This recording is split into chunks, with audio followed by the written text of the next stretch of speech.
आज हम लोग रिफ्रैक्शन का न्यूमेरिकल्स देखेंगे। देखते हैं 5-7 न्यूमेरिकल्स आज हो पाता है कि नहीं। अभी शुरुआत करते हैं रिफ्रैक्टिव इंडेक्स से, उसके बाद फिर लेंस के ऊपर चलेंगे और लास्टली पावर ऑफ लेंस पढ़ाना भी है और उसका भी 1-2 क्वेश्चन करवाना है। फिलहाल यहाँ लिखा हुआ है absolute refractive index of glass and water are 4/3 and 3/2। Absolute refractive index कैसे लिखने के लिए सिखाएं। ये रिलेटिव रिफ्रैक्टिव इंडेक्स नहीं लिखा गया, एब्सोल्यूट बोल दिया। एब्सोल्यूट मतलब क्या होता है, एयर के रिस्पेक्ट में या फिर वैक्यूम के रिस्पेक्ट में जो रिफ्रैक्टिव इंडेक्स दिया जाता है वो। ठीक है, तो हम लोग तो अभी फिलहाल इतना लिख लें कि refractive index of glass is equals to और रिफ्रैक्टिव इंडेक्स ऑफ वाटर, ये गिवन डेटा भी लिख रहे हैं। Absolute refractive index of glass, पहले ग्लास आया और पहले यहाँ 4/3 आया, तो क्या यहाँ 4/3 लिख देंगे ऐसे। फिर वाटर बाद में आया और यहाँ वाटर के लिए कितना दे दिया है 3/2। उसके बाद फिर बोलता है speed of light in glass, speed of light in glass कितना दिया हुआ है 2 × 10⁸ मीटर पर सेकेंड। ये सब क्या हो गया जी, गिवन डेटा हो गया। ठीक है, अब इसके बाद क्या करने वाले हैं हम लोग, फॉर्मूला क्या लगा सकते हैं वो सोचेंगे। ठीक है, तो फिलहाल यहाँ पर सबसे शुरुआत में दिया हो वैक्यूम में स्पीड ऑफ लाइट पता करना। अच्छा, यहाँ पर कहीं पर भी इतना गिवन डेटा में वैक्यूम के बारे में बात किया है। रिफ्रैक्टिव इंडेक्स अगर वैक्यूम का दिया हुआ होता तो हम लोग कुछ बात कर सकते थे। ठीक है, लेकिन यहाँ रिफ्रैक्टिव इंडेक्स ऑफ वैक्यूम कहीं दिया हुआ नहीं है। लेकिन अगर वेलोसिटी ऑफ ग्लास के हिसाब से सोचें और रिफ्रैक्टिव इंडेक्स ऑफ ग्लास के हिसाब से सोचें, रिफ्रैक्टिव इंडेक्स ऑफ ग्लास मतलब होता क्या है, तो refractive index of glass with respect to vacuum या refractive index of glass with respect to air, यही होता है ना। ठीक है, तो अगर इस हिसाब से सोचा जाए तो रिफ्रैक्टिव इंडेक्स ऑफ ग्लास को हम लोग लिख सकते हैं refractive index of glass with respect to air. ठीक है, और अगर ऐसा है तो इसको क्या लिख सकते हैं, रिफ्रैक्टिव इंडेक्स ऑफ ग्लास बटा refractive index of air. Refractive index of glass बटा रिफ्रैक्टिव इंडेक्स ऑफ एयर। ठीक है, एयर मतलब वैक्यूम ही समझना है यहाँ पे। ठीक है, क्या हुआ, क्या बात करते हो, भुला गया। वेलोसिटी के टाइम पे ऊपर जाएगा ना। यहाँ पर रिफ्रैक्टिव इंडेक्स ऑफ क्या है, ग्लास कितना दिया हुआ है 4/3 is equals to refractive index of glass दिया हुआ है क्या, रिफ्रैक्टिव इंडेक्स ऑफ ग्लास दिया हुआ है। अच्छा, उससे भी अगर आगे बढ़ जाए, ठीक है, इसके हिसाब से अगर लिखना चाहे, यहीं पर एक स्टेप और ले ही लेते हैं। Refractive index of glass by refractive index of air लिखा हुआ है। अब अगर लिखने का सोचें तो velocity of light in air by velocity of light in glass, ये लिख सकते हैं। चलिए, अब 4/3 is equals to velocity in air मालूम है क्या, नहीं, ये फाइंड करना है, बटा velocity in glass, velocity of light in glass क्या दिया हुआ है 2 × 10⁸। क्या यहाँ से वैल्यू आ जाएगा 4/3 × 2 × 10⁸ × VA। क्या हो गया, 4 दूनी 8/3 × 10⁸ मीटर पर second velocity of light in vacuum. कुछ और आंसर आया होगा, यही आया है, यही आया है। ठीक है, क्योंकि याद हम लोगों को क्या है, velocity of light in vacuum 3 × 10⁸। ठीक है, यहाँ पर उस तरह से डेटा नहीं दिया, उसके वजह से हम लोग का एग्जैक्ट 3 नहीं आया, लेकिन 2.66 यहाँ से निकाल सकते हैं। कितना निकल जाएगा, डिवाइड अगर किया जाए तो 2.66 × 10⁸ मीटर पर सेकेंड। ये पहला नंबर डन हो गया। ठीक है, सोचने वाला पार्ट अच्छा सा यही था वैक्यूम का। ठीक है, वाटर वाला तो एकदम इजी हो जाएगा। जैसे कि वाटर का अगर जो speed of light in water पूछ रहा, क्या हम लोगों के पास रिफ्रैक्टिव इंडेक्स ऑफ ग्लास दिया हुआ है, रिफ्रैक्टिव इंडेक्स ऑफ वाटर भी दिया हुआ है और ये velocity of light in glass भी दिया हुआ है, तो हम लोग इजीली निकाल सकते हैं। जैसे कि यहाँ पर लिख दें ये refractive index of glass upon refractive index of water is equals to क्या हो जाएगा, velocity of light in water बटा velocity of light in glass, ठीक है। रिफ्रैक्टिव इंडेक्स ऑफ ग्लास कितना लिखा हुआ है 4/3। रिफ्रैक्टिव इंडेक्स ऑफ वाटर कितना लिखा हुआ है 3/2 is equals to velocity water में नहीं मालूम बाई ग्लास में 2 × 10⁸। देखते हैं यहाँ पे क्या होता है 4/3 इंटू 3/2 का रेसिप्रोकल क्या हो जाएगा 2/3। अरे ये 4 बार ऐसे है ना, कितना 2 फ्रैक्शन है, 2 फ्रैक्शन रहेगा तो क्या करेंगे वो पहला वाला फ्रैक्शन को ऐसा ही लिख देंगे, नीचे वाला फ्रैक्शन का रेसिप्रोकल ले लेंगे। और ये जो नीचे में है क्रॉस मल्टीप्लिकेशन भी तो जाएगा इधर, ठीक है। तो ये क्या हो जाएगा 2 × 10⁸ बराबर velocity of light in water, ठीक है। क्या हो गया 4 दूनी 8, 8 दूनी 16/9 गुना 10⁸ मीटर पर सेकेंड,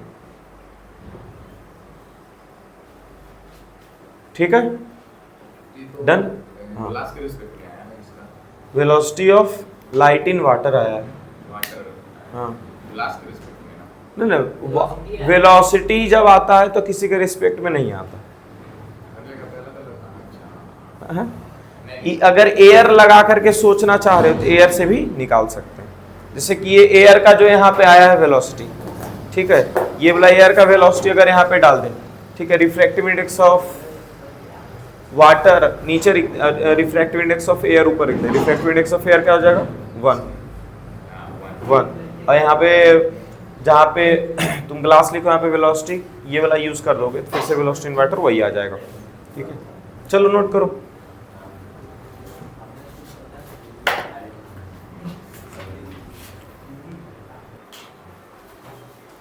वही बना नहीं बना अभी, अच्छा गिवन लिखते हैं सबसे पहले तो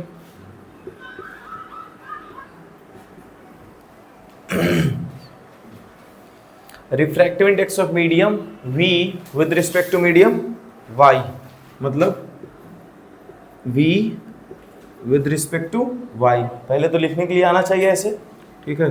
कितना दिया हुआ है 2/3। उसके बाद क्या है रिफ्रैक्टिव इंडेक्स ऑफ मीडियम, अच्छा 2 बार ये आ गया,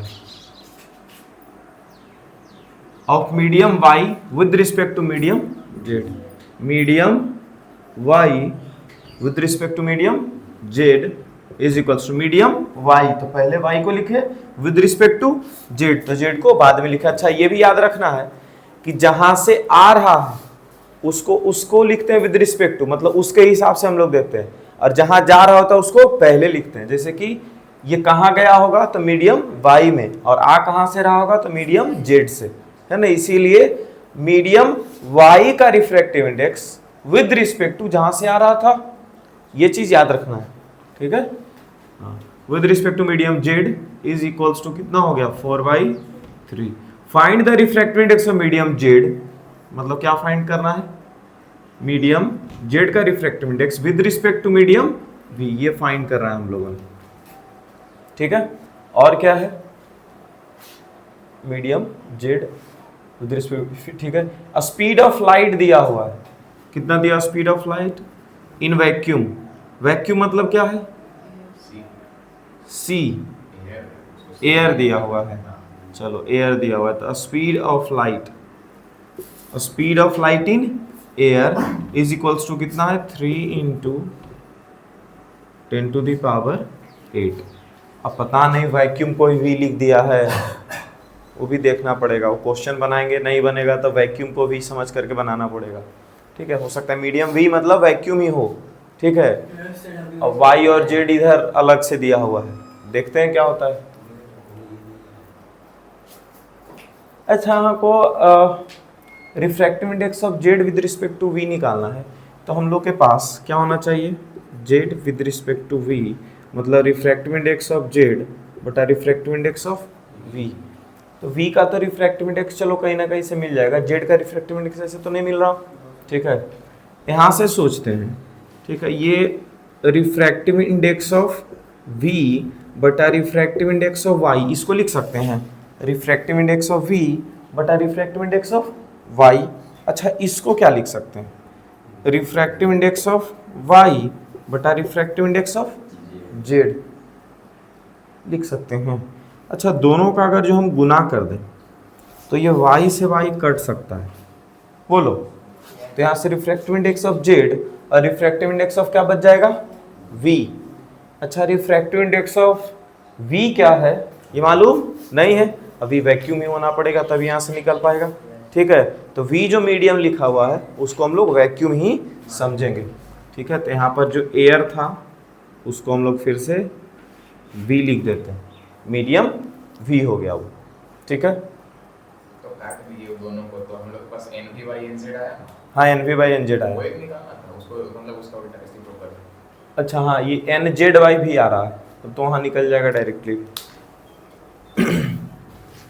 अब यहाँ से ये चीज़ समझना कि जब दो बार रिलेटिव रिफ्रैक्टिव इंडेक्स दिया हुआ है और उसी में से घुमा करके किसी तीसरे का पूछ रहा है तो सीधा जो भी दोनों दिया वही दोनों का रिफ्रैक्टिव इंडेक्स क्या हो जाएगा, गुना हो जाएगा, तीसरा रिलेटिव वाला निकल जाएगा। देखो यहाँ पे VY YZ कौन कौन था हमारे पास, V था, Y था, Z था, तो VY हो गया, YZ हो गया, और क्या बनाया जा सकता है, V के साथ Y बन गया, Y के साथ Z बन गया, तो V और Z ही ना बच गया जी। अरे बोलो, रिफ्रैक्टिव इंडेक्स ऑफ V और Z ही ना बच गया। तो जब ऐसा बारी आए निकालने का तो जो दो तुम्हारे पास दिया हुआ है वही दोनों का क्या कर दोगे, गुना कर दोगे। ठीक है, या डिवाइड कर दोगे, दोनों में से कोई भी एक काम करोगे काम बन जाएगा। ठीक है, गुना करेंगे। अब मानो refractive index of V with respect to Z अगर आ गया तो उसका उल्टा करके निकाल लेंगे। तब ये चीज याद रखना है। तो यहां से देखो, अब डायरेक्ट हम लोग ऐसा लिखते हैं, refractive index of VY into refractive index of YZ बराबर, VY का रिफ्रैक्टिव इंडेक्स क्या था 2/3 इंटू YZ का रिफ्रैक्टिव इंडेक्स क्या था 4/3। यहां तक सही है? ठीक है, अब इसका वैल्यू लिखते हैं, refractive index of V with respect to Y। तो V with respect to Y को कैसे लिखेंगे, V बटा Y इंटू इसको कैसे लिखेंगे, Y बटा Z बराबर 4 दूनी 8 और बटा 9। इससे ये कट गया। अब हमारे पास वैल्यू किसका आ गया जी, V बटा Z बराबर 8 बटा 9। क्या हमको V बटा Z निकालना था? नहीं, हम लोग को निकालना था Z बटा V। मतलब हम लोग उल्टा लेकर के आ गए हैं, है ना। तो इसका रेसिप्रोकल कर देते हैं।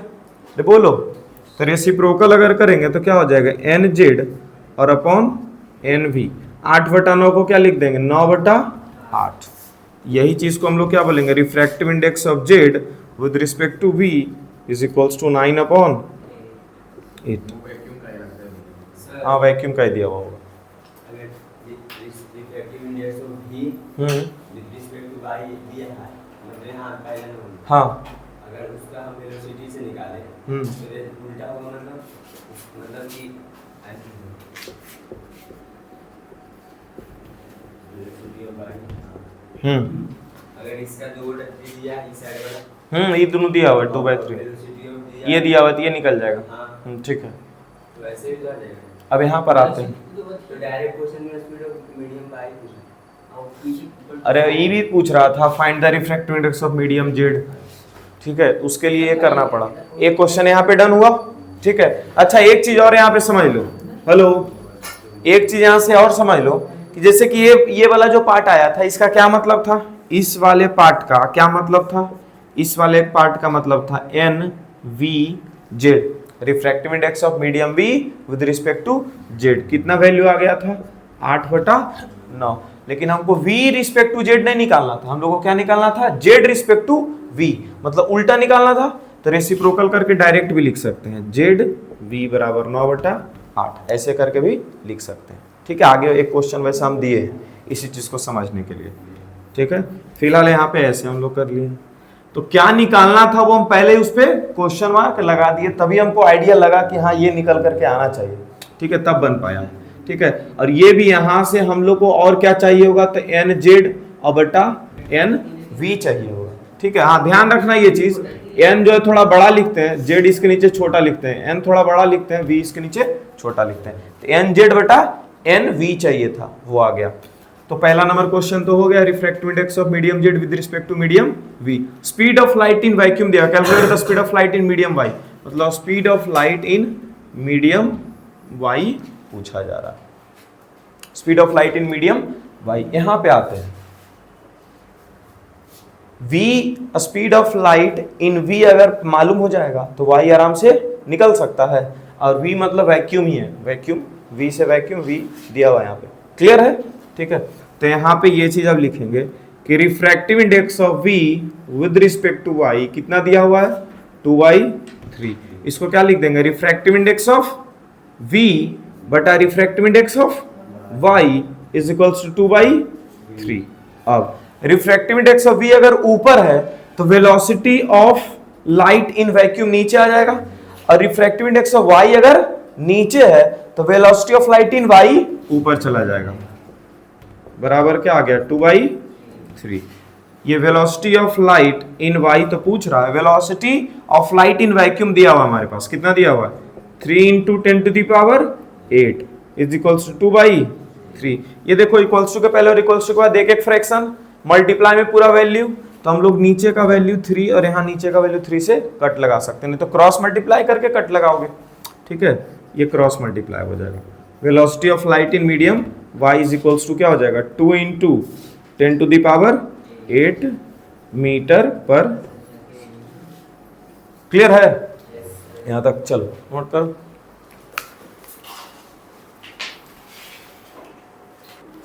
चलो ये नहीं कह रहे, चलो ठीक है। समझे नहीं मेरा बात। ऐसु आज तक किस कौन समझ, भगवान तो समझ नहीं पा रहे लड़कियों को, हम भगवान से बड़े थोड़ी है। चलो, water has refractive index of 1.33, alcohol has refractive index of 1.36, which of two medium is optically denser. Optically denser कौन सा है, जिसका ज्यादा रिफ्रैक्टिव इंडेक्स, ऑप्टिकली डेंसर वो ज्यादा है, ठीक है। तो इसका आंसर क्या हो जाएगा जी, अल्कोहल हो जाएगा, ठीक है। अब अच्छा रीजन पूछ रहे तो रीजन क्या दोगे, तो जिसका रिफ्रैक्टिव इंडेक्स ज्यादा उसमें वेलोसिटी ऑफ लाइट कम, so that one will be optically denser, ठीक है। नहीं, in which medium speed of light is maximum, ये दूसरा है। जब आंसर क्यों तुम बोल रहे हो कि अल्कोहल ही ऑप्टिकली डेंसर, इसका आंसर नहीं पूछ रहा, ये पूछ रहा है किसमें स्पीड ऑफ लाइट ज्यादा है। तो स्पीड ऑफ लाइट ज्यादा किसमें होता है, जिसका रिफ्रैक्टिव इंडेक्स कम होता है, ठीक है। कम होता है रिफ्रैक्टिव इंडेक्स, इसका क्या मतलब है, डेंसिटी कम है, ऐसा ही नहीं बताए थे। मतलब गाड़ी अगर जो कम, ये ट्रैफिक अगर जो कम है तो गाड़ी हम स्पीड से चलाते हैं, ठीक है। तो स्पीड ऑफ लाइट ज्यादा कब होगा, जब रिफ्रैक्टिव इंडेक्स कम होगा, ठीक है। तो मैक्सिमम कहां पर होगा जी, तो वाटर में, ठीक है। यहां पे आते हैं, refractive index for light going from air to glass is 3/2। Air से कहां जा रहा है, ग्लास में। अब पूछ रहा है find the refractive index of light going from glass to air, इसी का उल्टा पूछ रहा है, देखो एयर टू ग्लास और यहां ग्लास टू एयर, तो इसी का रेसिप्रोकल कर देंगे कि नहीं कर देंगे, अब यही चीज ना सिखाए हैं। अरे बोलो 3/2 किसका है, एयर टू ग्लास, और इस बार क्या पूछ रहा है, ग्लास टू एयर। अब पूछ रहा है refractive index of light in glass with respect to air. अब बताओ, in glass with respect to air, मतलब ग्लास में जा रहा है, आ कहां से रहा है, एयर से। अब सोचो यही दोनों में से आंसर कहीं ना कहीं होगा, ठीक है। ग्लास में जा रहा है, आ कहां से रहा है, एयर से। एक second, going from glass to air, मतलब एयर में जा रहा है, हमको क्या पूछ रहा है, ग्लास में जा रहा है ना। Going from air to glass, ये ग्लास में चला गया।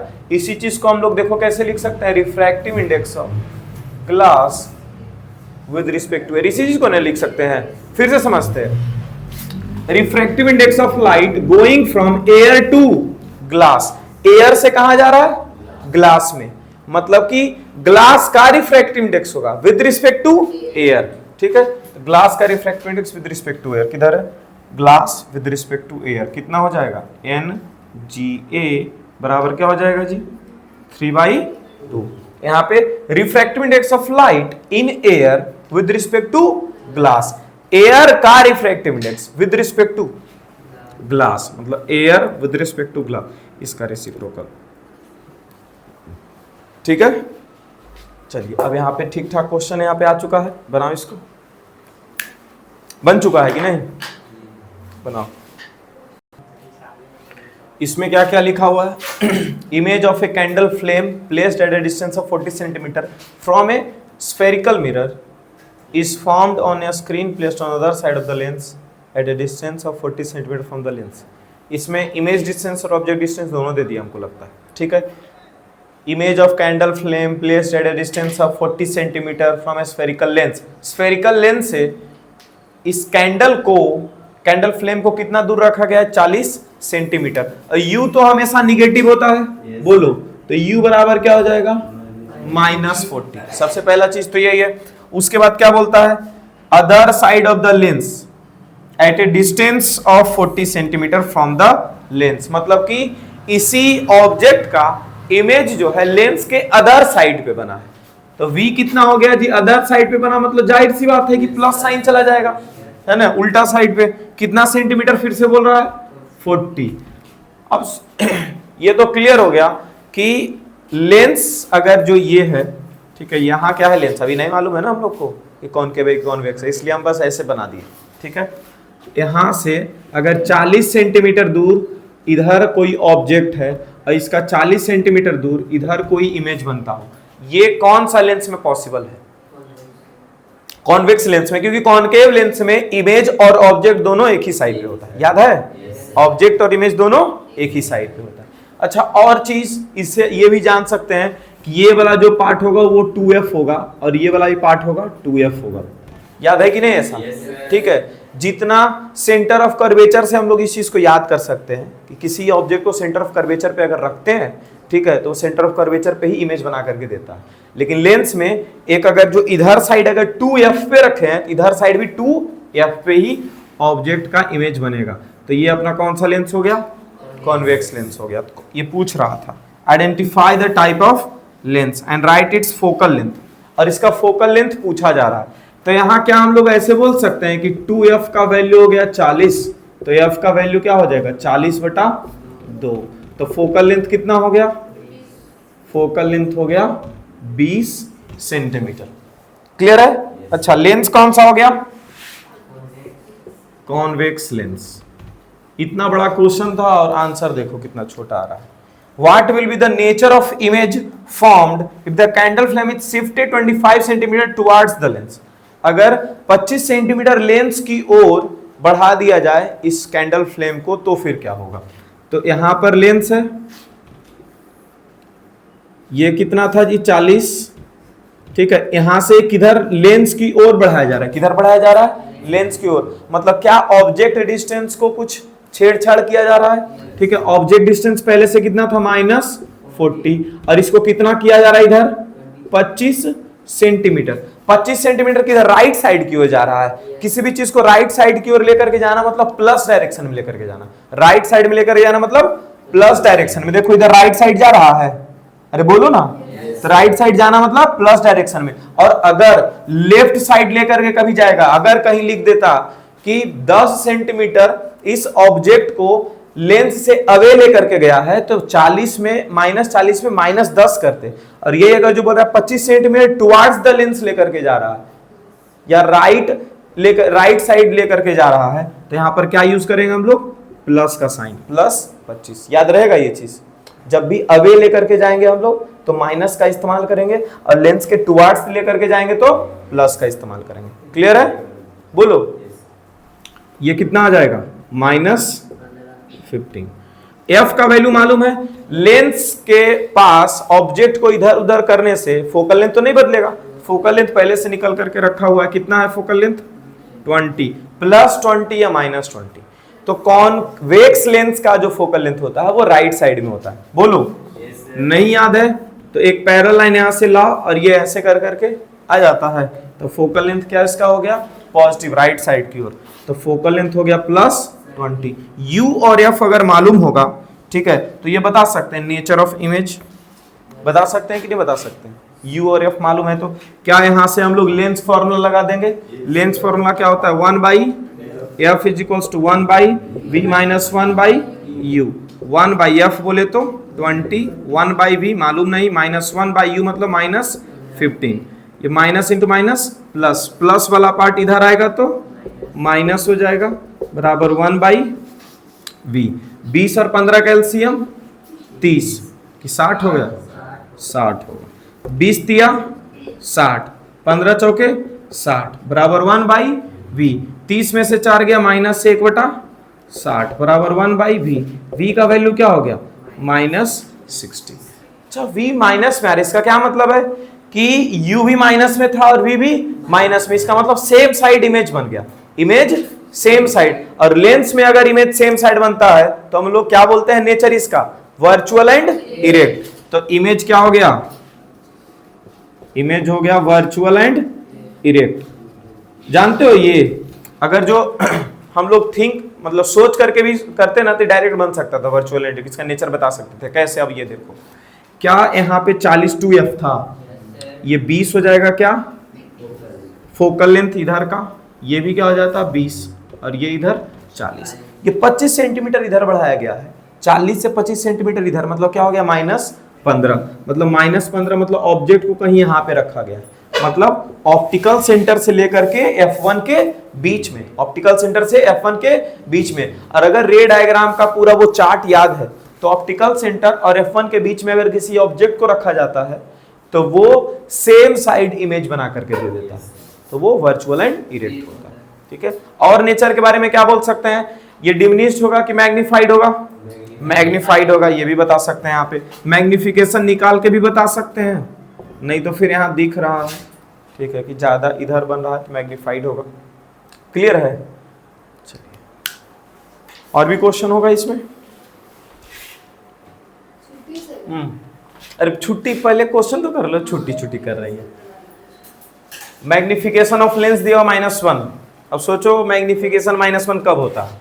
हेलो, क्या कभी लेंस का मैग्निफिकेशन 1 हो सकता है प्लस में, या किसी मिरर का मैग्निफिकेशन +1 हो सकता है, पहले ये हमको बताओ। प्लेन मिरर का, स्फेरिकल मिरर का मैग्निफिकेशन कभी +1 होगा क्या? स्फेरिकल लेंस का कभी भी मैग्निफिकेशन +1 होगा? नहीं होगा। क्यों नहीं होगा? क्योंकि उसमें तो पहले तो वी होता है, तो यू ही माइनस में रहेगा। अरे वी यू ये सब छोड़ो ना से जब हम इतना सारा जो भी केस देख रहे हैं तो +1 होने का क्या मतलब है, प्लस मतलब वर्चुअल एंड इरेक्ट और 1 मतलब सेम साइज। वर्चुअल और इरेक्ट होने के साथ साथ सेम साइज का इमेज हो जाना ये पॉसिबल ही नहीं है। जब भी वर्चुअल एंड इरेक्ट इमेज, चलो स्फेरिकल मिरर के केस में लेते हैं, तो स्फेरिकल मिरर में वर्चुअल एंड इरेक्ट के साथ साथ सेम साइज का इमेज हो सकता है क्या?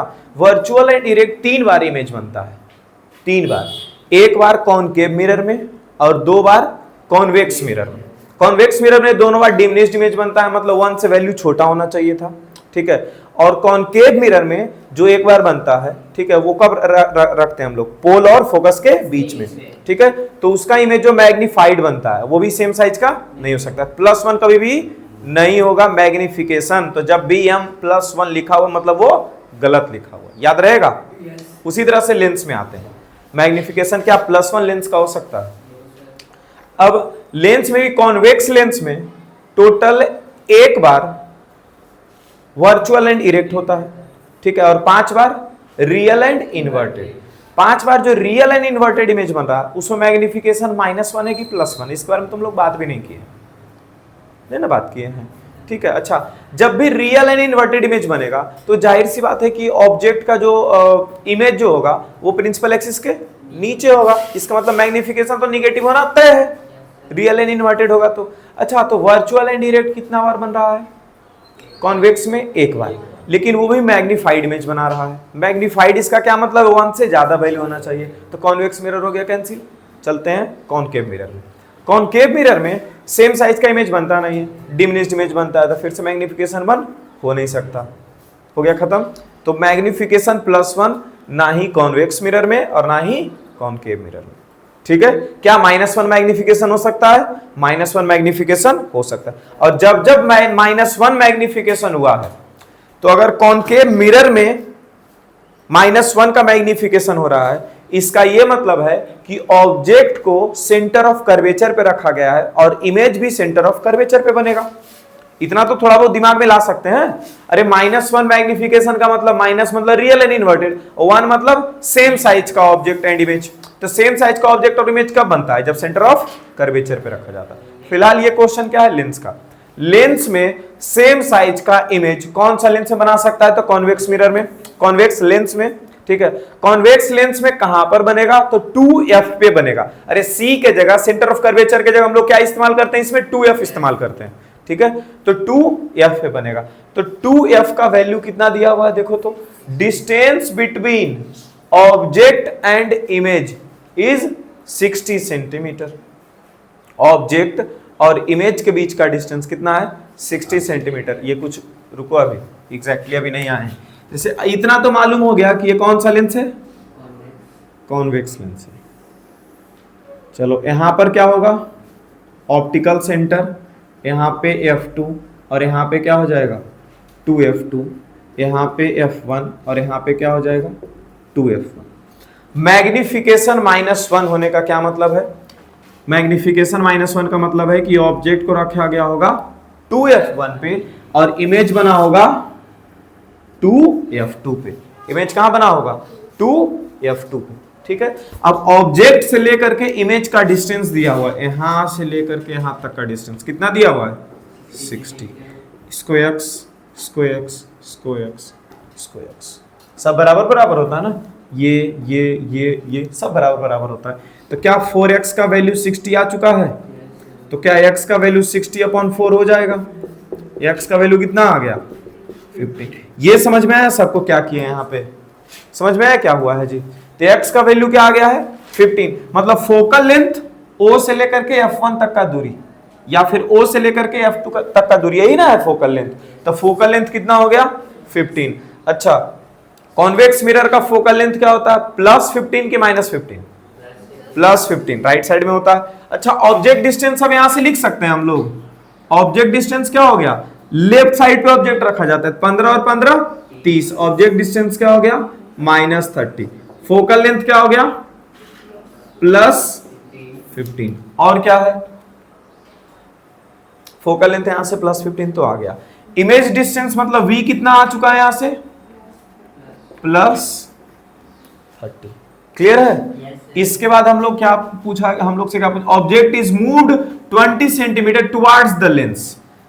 ऑब्जेक्ट को 20 सेंटीमीटर इधर मूव किया गया, मतलब 15 सेंटीमीटर पहले यहां पर, यहां से यहां तक किया गया है और 5 सेंटीमीटर और, मतलब ऑब्जेक्ट कहां आ चुका है जी?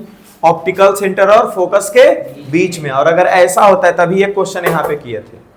ठीक, इधर ही इमेज बना देगा, बना देगा, बन जाएगा यहाँ क्वेश्चन खुद से। बोलो, यहां पर अब लिखेंगे u डैश, मतलब ऑब्जेक्ट डिस्टेंस चेंज हो रहा है। क्या हो रहा है? -30 से टुवर्ड्स द लेंस लेकर के जा रहा है। क्या लेके जा रहा है?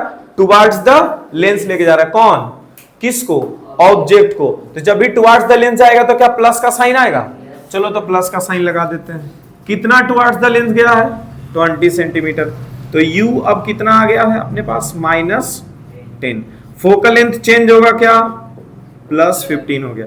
तो क्या यहां से v निकल जाएगा? By lens formula 1/f = 1/v - 1/u। Clear है? यहाँ पे क्या लिखना है? Where would image form? अच्छा, सिर्फ ये पूछ रहा है हम लोग से। अगर जो इमेज डिस्टेंस पूछ देता तब फिर ये लगाना होगा, नहीं तो अगर सिर्फ कहां पे इमेज बन रहा है तो वहां तो वो तो आंसर बता ही दिए। दोनों के बीच में अगर यहाँ ऑब्जेक्ट रखा गया तो image in front of the mirror, सीधा सीधा भी लिख सकते हैं। ठीक है, in front of the lens, bar bar mirror निकल जाता है। यहाँ पे आते हैं, डाइवर्जेंट लेंस लिखा हुआ। डाइवर्जेंट लेंस मतलब क्या होता है? Concave lens. डाइवर्ज मतलब फैलाना, डाइवर्जेंट मिरर बोलेगा तो कॉन्वेक्स मिरर बोलेंगे। डाइवर्ज कौन करता है? अरे मिरर के टाइम पर तो छोड़ दो, अभी लेंस में डाइवर्ज कौन कर रहा है? Concave lens. लेंस के टाइम पे डाइवर्ज कौन कर रहा है? कॉनकेव लेंस डाइवर्ज कर रहा है। ठीक है, तो फोकल लेंथ ये कॉनकेव लेंस हो गया। तो फोकल लेंथ कॉनकेव का कैसा होता है? प्लस की माइनस? माइनस। ये बताए थे कॉनकेव लेंस के बारे में कि u एफ वी सब माइनस में होता है। यू वी एफ सब क्या होता है माइनस में। तो यू का वैल्यू क्या हो जाएगा जी, मालूम नहीं है। एफ का वैल्यू क्या है यहाँ पे -30, अब वी का वैल्यू क्या है -15। क्या हम लोग लेंस फॉर्मूला लगा देंगे तो 1 ये यू का वैल्यू आ जाएगा। अरे लेंस फॉर्मूला लगाएंगे तो यू का वैल्यू आएगा कि नहीं आएगा, बोलो। अच्छा यू का वैल्यू आ जाएगा। अच्छा u और v का वैल्यू अगर आ जाता है, क्या u और v का वैल्यू अगर आ जाता है, क्या मैग्निफिकेशन का फॉर्मूला हम लोग लगा सकते हैं। मैग्निफिकेशन का फॉर्मूला क्या हो जाता है, v बटा u माइनस v बटा u मिरर में होता है, लेंस में v बटा u होता है। तो मैग्निफिकेशन यहां से निकाल लेंगे। क्या मैग्निफिकेशन का एक और फॉर्मूला हम लोग जानते हैं, हाइट ऑफ इमेज बटा हाइट ऑफ ऑब्जेक्ट। इसका क्या मतलब है, हम लोग लिख सकते हैं v बाई यू बराबर HI/HO।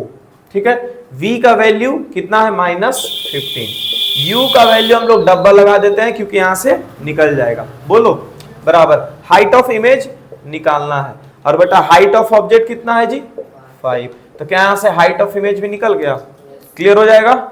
रोड मैप दे दिए, यहां आते हैं।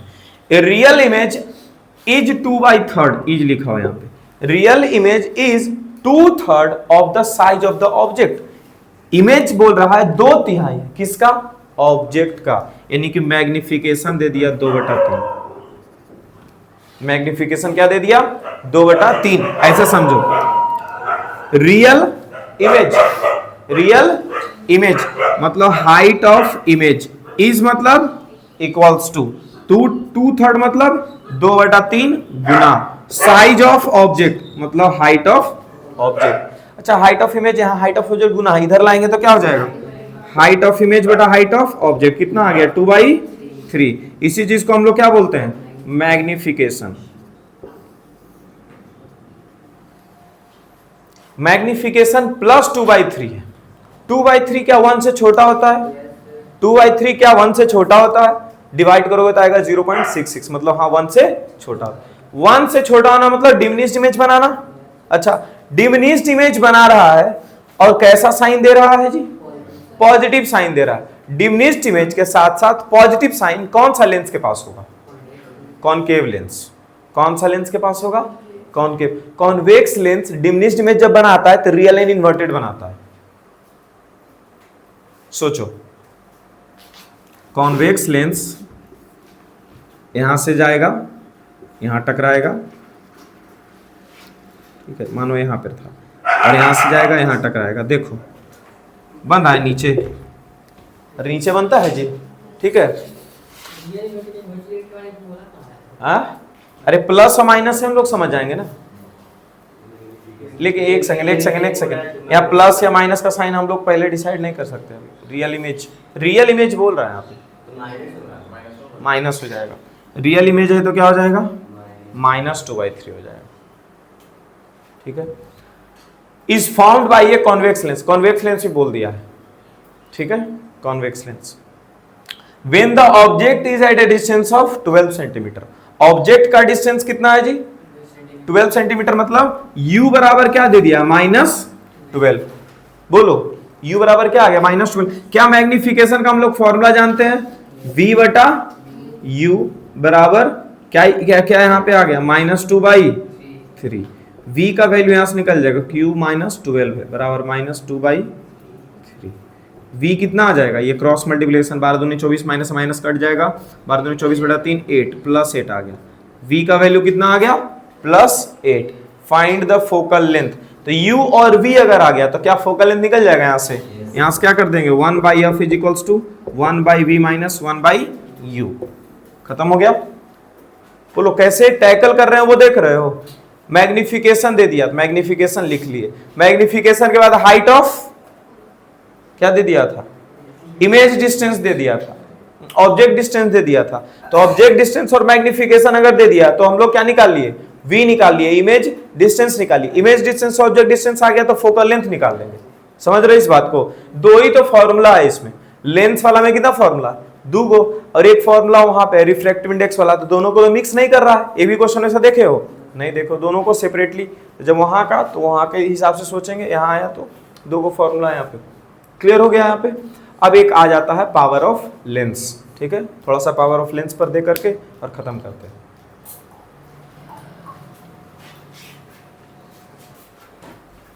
चलो पावर ऑफ लेंस के बारे में थोड़ा बहुत पढ़ते हैं, ठीक है। पावर ऑफ लेंस में बस एक ही फॉर्मूला तुम लोगों के पास है, ठीक है, उसी को दो फॉर्मूला के हिसाब से है, दो फॉर्मूला हम लोग पढ़ लेंगे। पावर का एक फॉर्मूला है 1/f, ठीक है, जब f मीटर में हो, एक फॉर्मूला ये हो गया, और एक और फॉर्मूला है 1/f नहीं 100/f, जब f जो है वो सेंटीमीटर में, ठीक है। और ये क्या है, focal length, f stands for focal length. और पावर का SI यूनिट क्या होता है, SI unit of power is dioptre, और डायोप्टर को लिखते हैं हम लोग D पे, ठीक है। अच्छा डायोप्टर जो है वो क्या होता है, तो सेंटीमीटर इनवर्स होता है, नहीं तो फिर मीटर इनवर्स होता है। डायमीटर मतलब क्या हो गया, सेंटीमीटर इनवर्स, नहीं तो फिर मीटर इनवर्स। देखो क्या ये लिखे हैं, सेंटीमीटर इनवर्स क्यों, जैसे कि यहाँ पर नीचे में सिर्फ एक यूनिट है, कौन सा, सेंटीमीटर, जब इसको ऊपर लेकर रखे जाएंगे तो सेंटीमीटर पर पावर -1 हो जाएगा। यहाँ मीटर नीचे, फोकल लेंथ का ऐसा यूनिट क्या है, मीटर है, और मीटर को जो ऊपर लेके जाएंगे तो मीटर पर पावर क्या आ जाएगा, -1, इसीलिए डायोप्टर को सेंटीमीटर इनवर्स या फिर मीटर इनवर्स लिखा जाता है, ठीक है। जैसे न्यूटन का याद है क्या होता है, kg मीटर पर सेकंड स्क्वायर, ये होता था ना, ठीक है। उसी तरह से डायोप्टर को ऐसे लिख देते हैं हम लोग, क्लियर है। अच्छा तो एक आदमी के पास, देखो इसके ऊपर और भी ज्यादा बात करने वाले होंगे अगले चैप्टर में, ह्यूमन आई वाला में, ठीक है। उसमें जब किसी आदमी का आंख खराब है, मतलब कि दूर का ऑब्जेक्ट को नहीं देख पा रहा है, तो उसको कैसा लेंस लगाया जाएगा, ये सब चीज। अच्छा कॉनकेव लेंस अगर लगा हुआ है, किसी को कॉनकेव लेंस लगा हुआ है तो प्लस का साइन होगा कि माइनस का साइन होगा, और कॉन्वेक्स लेंस लगा हुआ है तो प्लस का साइन होगा कि माइनस का साइन होगा उसका पावर वाला में, ठीक है। जैसे वो पूछा, जैसे हमसे कोई पूछेगा कि सर आपका ये जो आंख खराब है तो कितना पावर का चश्मा पहने, तो हम बोलते हैं -3.75 का चश्मा ये, ठीक है। कोई आदमी बोलेगा -2.25 का, कोई आदमी बोलेगा -2.0 का, कोई आदमी बोलेगा -0.5 का, कोई आदमी बोलेगा +1.5 है, कोई आदमी बोलेगा +1 का, कोई आदमी बोलेगा +0.25 है, ठीक है। तो प्लस और माइनस का क्या मतलब है, अब तुम ही सोचो, फोकल लेंथ जब लिखेंगे तो इसका अपना जो साइन कन्वेंशन था उसके हिसाब से लिखेंगे कि नहीं लिखेंगे फोकल लेंथ। अच्छा फोकल लेंथ पॉजिटिव किसका हो रहा था, कॉन्वेक्स का। फोकल लेंथ पॉजिटिव किसका था, कॉन्वेक्स का। देखो यहाँ कॉन्वेक्स मिरर, इसका फोकल लेंथ इधर था ना जी, फोकल लेंथ इसी का ना इधर था ऐसे, ठीक है। और कॉनकेव का फोकल लेंथ किधर था, यहां से ऐसे जाता था इधर, लेकिन ये ऐसे इधर ही आ जाता था, लग रहा था, है ना। तो फोकल लेंथ कॉनकेव का निगेटिव था, ऐसे भी कॉनकेव का सब कुछ निगेटिव था, कॉनकेव लेंस का सब कुछ क्या था, निगेटिव था। तो जब भी हम लोग पावर पॉजिटिव देखे, इसका मतलब कैसा लेंस लगा हुआ उसके पास, कॉनकेव लेंस लगा हुआ, हाँ कॉन्वेक्स। कैसा लगा हुआ है, कॉन्वेक्स। और जब भी पावर हम लोग निगेटिव देखेंगे तो कैसा लेंस लगा हुआ है, कॉनकेव लेंस। कैसे समझेंगे, तो उसके फोकल लेंथ से समझेंगे। दो क्वेश्चन लिख देते हैं, खुद से घर में बनाओगे। अब क्वेश्चन जो ऑब्जेक्ट डिस्टेंस, इमेज डिस्टेंस, ये सब दिया हुआ रहेगा, तुमसे पावर पूछेगा, तो पावर का फॉर्मूला तो एक ही है, फोकल लेंथ पता करना। तो अगर तुम्हारे पास फोकल लेंथ आ जाए तो हम लोग वहां से पावर निकाल सकते हैं। देखो यहीं पे हमें को लिख देते हैं question, find its power. Hello, यहीं पर क्या लिख दिए, फाइंड इट्स पावर। तो क्या यहां से फोकल लेंथ पहले निकालेंगे, अब फोकल लेंथ निकालने के बाद क्या कर देंगे, 1/f, नहीं ये सेंटीमीटर में दिया हुआ था, सेंटीमीटर में दिया था, तो 100/f वाला फॉर्मूला लगाएंगे। क्लियर हो गया यहाँ पे, अरे क्लियर हुआ कि नहीं हुआ, चलो खत्म हो। हाँ तो इसके बाद जो भी दीपावली और छठ पूजा है आप लोग मनाइए एकदम, ठीक है। दिवाली खत्म भी हो गया, अच्छा तो इसके बाद दिवाली मना लेना, ठीक है।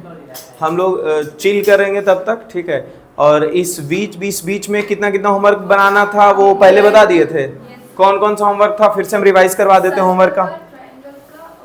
सर्कल का PYQ, लाइट का PYQ और ट्रायंगल का PYQ एकदम बना हुआ होना चाहिए, ठीक है। ये नहीं अगर बना रहेगा, टेस्ट में अगर मार्क्स कम आया तो फिर देख लेना, क्योंकि ट्रायंगल का तो टेस्ट जैसे ही ट्यूशन खुलेगा उस वीक में ही, जो सैटरडे होगा,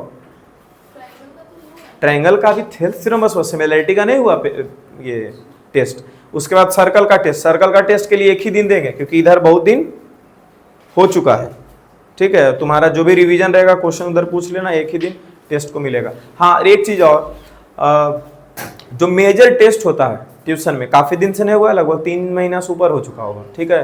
तो 80 मार्क्स का टेस्ट होगा, लगभग 3 घंटे का टेस्ट होगा, ठीक है। उसके लिए हम क्वेश्चन इधर देखते हैं, बन जाना चाहिए इधर बीच में। और वो जो एग्जाम पेपर आता है ना CBSE में, वही एग्जाम पेपर पे टेस्ट लेंगे, ठीक है। CBSE के जैसा जो एग्जाम पेपर आता है, सीट आता है ना, वैसा ही सीट पे टेस्ट लिया जाएगा, ठीक है। चैप्टर बता दिया जाएगा, जहाँ तक पढ़ाया गया वहाँ तक, मतलब हाफ ईयरली से ज़्यादा, हमको लगता है 75% सिलेबस तो हो चुका है, 75% से ज़्यादा तो उतना का टेस्ट होगा, ठीक है। हाफ ईयरली नहीं समझो, जहाँ तक हो चुका वहाँ तक का टेस्ट होगा। क्लियर है?